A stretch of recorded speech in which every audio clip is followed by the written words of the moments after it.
In this video, I'll show you how to use your photo editor tool in Canva.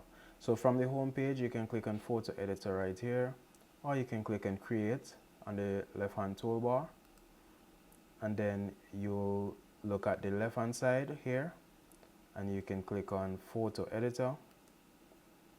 Now you'll see recent photos that you have uploaded before. You can select any one of these photos or you can click on upload. For now, I'll click on upload and I'll select the image that I would like to upload from my device, and then I'll click on upload. Now that our image has been uploaded, we can now edit it in Canva. So you can click on crop to crop your image. There's a few crop aspect ratio here that you could select automatically, which are provided as templates by Canva.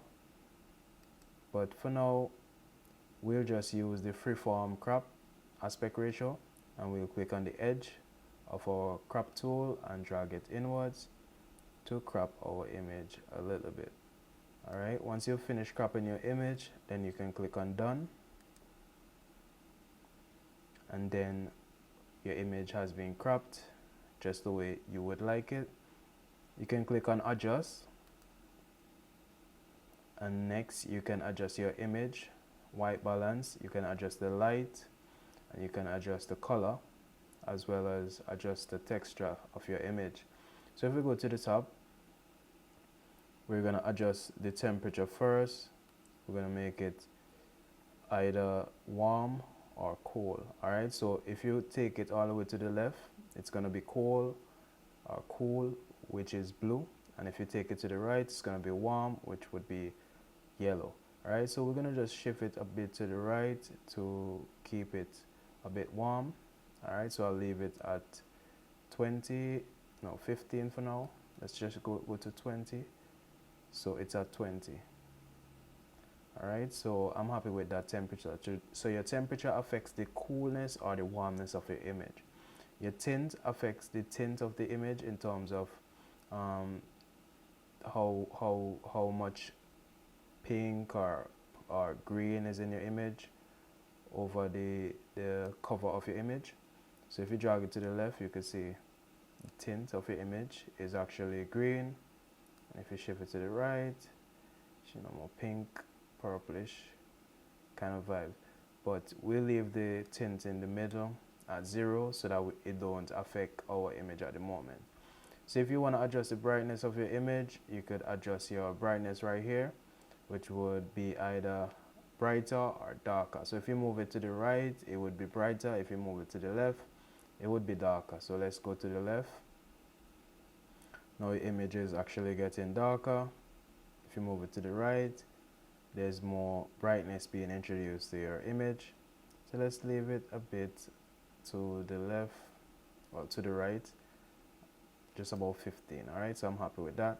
Your contrast affects the colors, the light in your colors. So if you move it to the left, it's a bit more faded. If you move it to the right, the colors are a bit more darker. So I'll leave the contrast at 10 for now, alright, because I'm happy with this contrast.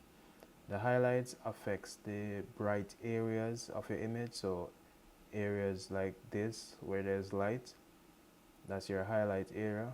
Wherever there's light on your image, that's the highlight area. So if you want to turn down the highlights of your image, you can shift it, the slider to the left. If you want to reduce the highlights, if you want to increase it, you can move it to the right. For now, we'll leave it a bit to the left at 12, -12. So if you want to edit the shadows, wherever there's shadows in your image, like under the neck right here, there's some shadows right here. Shadows are like the dark spots of your image. There's some shadows here. Wherever you see some dark spots, like behind here, these are shadows. So if you want to brighten up these areas, you can move your shadows to the right. If you want to darken these areas, you can move your shadows to the left. Alright, so we'll just move it a little bit to the right, to about 40. Okay, So for the whites would affect the white areas of your image, like these areas which are white, this area, as well as some of the face where there's some highlights. So if you move it to the right, you could see the white areas being affected. And now if you move it to the left, you can see the white areas being affected. So the left side would bring them a bit darker, the white area a bit darker, and the right side would bring the white areas a bit brighter. Alright, for now we'll just leave it at 0. For the blocks does the opposite. It affects the black areas of your image. So moving it to the right, it would make it a bit more darker. Alright, or the black areas a bit more darker. If you move it to the left, it would make the black areas a bit more lighter. Alright, and as you could see, the effects that it is having on your image. So for now, we'll just turn the black up a bit to the right hand side, just about 10, and I'm happy with that. Your vibrance affect the color or the brightness of your colors, how your colors pop. So if you turn your vibrance up, your colors would be vibrant and popping, right? And it's getting a bit warm, so we'll just leave it a bit at around 10. And if you turn your vibrance down, the colors would be a bit more dimmer, or a bit more, the colors would be a bit more grayer. Alright, so it would die a bit, the colors would die a bit. So let's shift the vibrance up to 10, and we're happy with that. So the saturation affects the saturation of your color as it relates to how bright your colors are as well. If you move your saturation to the right, you'll see how your colors are becoming a bit more poppy, and if you move it too far to the right, then it will become orangish, which is not good. If you move it to the left, the colors would become kind of like black and white. Alright, so shift it to the left, and then it's just black and white. Alright, so let's just leave the vibrance at 0 for now. And texture, if you want to affect the sharpness of your image, you shift it to the right. Now your image is becoming too sharp.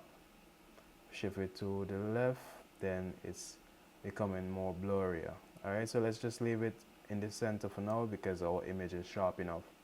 So clarity affects the clarity of your image. So sometimes you might have, like, say, smoke, or you might have some fogginess in your image. You could use the clarity by turning it up or sliding it to the right to get rid of the fogginess or flares. You can turn it down to decrease the effect of the clarity. So that's adjustment for now. Once you've completed your adjustments, you can just click back, and then if you want to add an effect or filter, you could just click on filter, see all filter right here on the right hand side. Click see all. Now we can see a few filters that we can use. So you can just go through a few of the filters and see the effects that they're having on your image, and you could adjust the intensity by using the intensity slider. So we've selected Capri, and we could turn down the intensity by sliding this intensity slider to the left, and if we want to increase it, we could slide it to the right.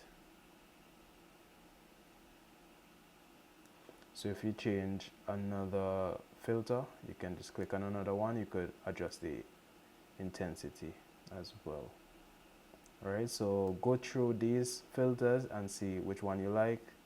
For now, we'll use none of them. So we'll go back for now. So let's click on the back arrow to exit filter, and if you scroll down, you could go to effects, and you could use any effects here that you would like. So you could blur your image, or you could use autofocus. Also, if you click the arrow right here, you could also use face retouch. By clicking face retouch, you could increase the smoothness of the skin of the face, and you could adjust it anywhere to any amount that you like based on the face that you're seeing and the effect being applied. So if I click back up at the top here, once you completed editing your photo, you can just click on save,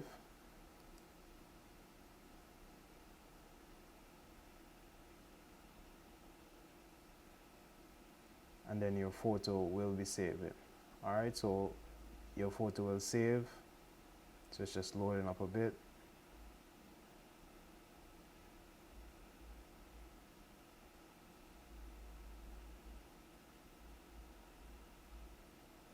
So now our photo has been saved to upload. Alright, so we could see our photo right here, the one that would have been cropped. Alright, so if I click on it, yeah, this is the one that we just edited. Alright, this is the one that we just edited.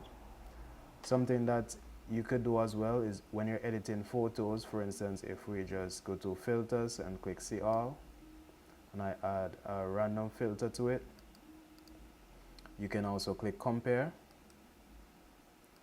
Alright, so if you click and hold it, click and hold compare, you could see the previous photo, and then if you release your finger from the mouse, you can see the photo you have edited. So this is the original, and this is the photo we have edited. So that's it for photo editor, and I'll see you guys in the next video.